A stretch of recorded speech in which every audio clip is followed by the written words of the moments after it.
Assalamualaikum warahmatullahi wabarakatuh. Selamat datang kembali di Din Bagus PMS Channel. Hari ini kita akan membahas sebuah topik yang seringkali dianggap tabu, dihindari, atau bahkan langsung dicap negatif oleh masyarakat.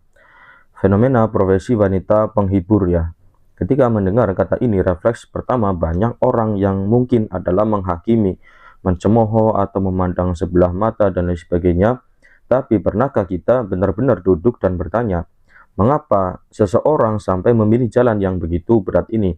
Apakah ini murni karena pilihan bebas atau ada rantai tak terlihat yang mengikat mereka? Jadi video ini dibuat bukan untuk melegitimasi atau membenarkan profesinya secara hukum, agama maupun sosial, melainkan untuk membongkar akar masalahnya.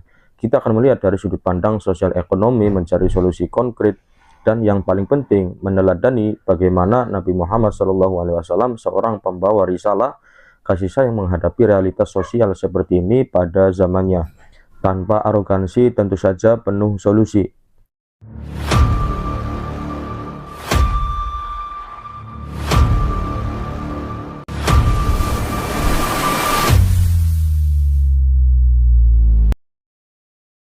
Mengapa sebagian memilih profesi ini? Mari kita bedah dari sisi realitas terlebih dahulu. Tidak ada anak perempuan yang ketika ditanya cita-citanya akan menjawab ingin menjadi wanita penghibur gitu ya.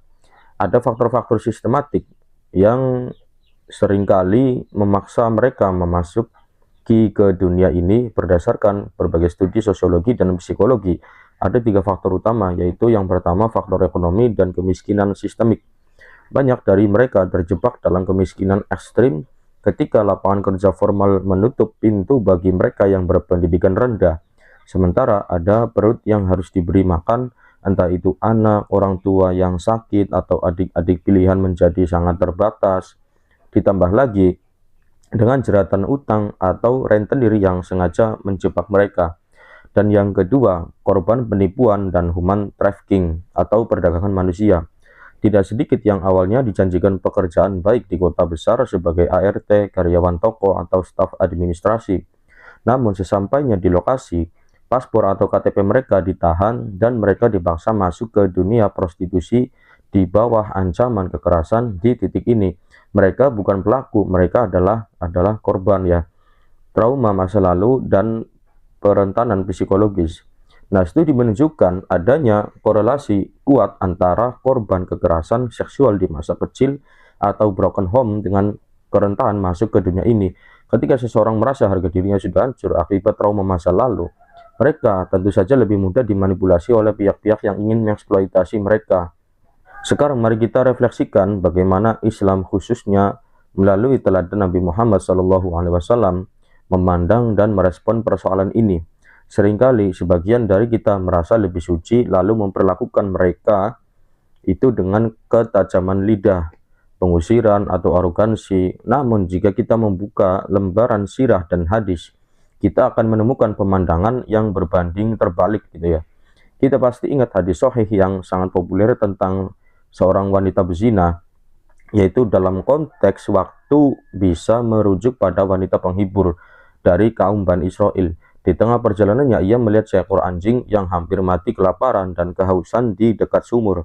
Wanita ini turun, melepas sepatunya, mengisi air, dan memberi minum anjing tersebut. Dan kemudian apa respon Allah Subhanahu wa Ta'ala melalui lisan Nabi? Allah mengampuni dosa-dosanya karena ketulusan hatinya. Nabi menyampaikan kisah ini bukan untuk meremehkan dosa zina, melainkan untuk mengajarkan kepada para sahabat bahwa sisi kemanusiaan dan kebaikan di dalam diri seseorang tidak pernah benar-benar mati, seburuk apapun profesinya di mata manusia. Jadi prinsip dakwah Nabi yaitu merangkul, bukan memukul.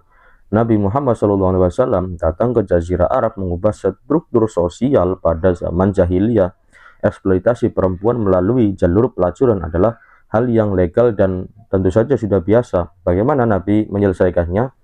Ya tentu saja Nabi tidak arogan, Nabi tidak pernah mendatangi tempat-tempat tersebut untuk mencaci maki perempuan yang ada di dalamnya secara personal.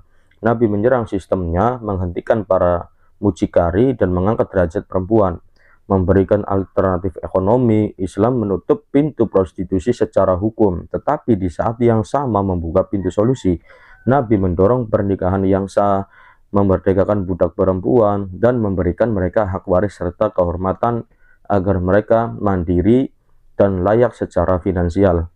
Nabi memandang mereka sebagai orang sakit yang butuh obat dan kesembuhan, bukan sebagai musuh yang harus dihancurkan perilakunya dengan kebencian. Pendekatan Nabi adalah rehabilitatif, bukan destruktif. Dan kemudian solusi nyata untuk mengatasi fenomena ini, ya. Kemudian lalu apa solusi konkret yang bisa kita lakukan hari ini jika kita ingin benar-benar menyelesaikan masalah ini, bukan sekedar berargumen. Tentu saja ya, yang pertama solusi ekonomi dan pelatihan keterampilan, ya. Mereka butuh keluar dari lingkaran setan finansial.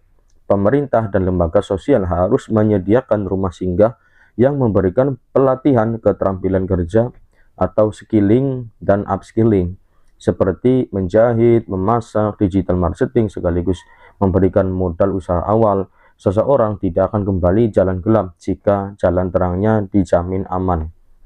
Dan kemudian pendampingan psikologis dan trauma healing, ya, karena mayoritas memiliki luka batin atau trauma akibat kekerasan. Rehabilitasi tidak cukup hanya modal usaha, mereka butuh konselor psikolog atau mentor spiritual yang mendengarkan tanpa menghakimi, membantu mereka membangun kembali rasa untuk percaya diri dan harga diri mereka. Edukasi dan penerimaan sosial, ini bagian kita masyarakat. Seringkali seorang wanita yang ingin bertobat dan keluar dari dunia hitam, ya terpaksa kembali lagi karena masyarakat menolak mereka. Lamaran kerja ditolak, lingkungan menggunjingkan. Kita harus mencontoh akhlak Nabi jika mereka ingin kembali.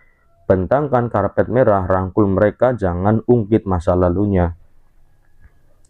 Ya, sahabat-sahabat sekalian, dunia ini tidak sehitam putih yang kita bayangkan dari balik layar gawai kita. Di balik gemerlap malam dan pilihan profesi yang kita anggap tabu itu, seringkali ada air mata, keputusasaan, dan cerita minta tolong yang tidak terdengar. Mungkin saja ya, jika hari ini kita hidup dalam keadaan berkecukupan, memiliki keluarga yang utuh, dan pekerjaan yang halal, itu bukanlah karena kita lebih suci atau lebih hebat. Itu semata-mata karena Allah sedang menjaga kita dan memberikan kita lingkungan yang mendukung. Ya, mari kita ubah cara pandang kita, mari kita teladani Nabi Muhammad SAW, dan berhentilah menjadi hakim bagi kehidupan orang lain, dan mulailah menjadi perpanjangan tangan yang menawarkan solusi dan kesembuhan. Karena sejatinya tugas kita adalah merangkul mereka yang tersesat untuk pulang, bukan mendorong mereka semakin jauh ke dalam jurang. Ya, terima kasih karena sudah menyimak sampai selesai. Saya Den Bagus BMS, sampai jumpa di video selanjutnya. Wassalamualaikum warahmatullahi wabarakatuh.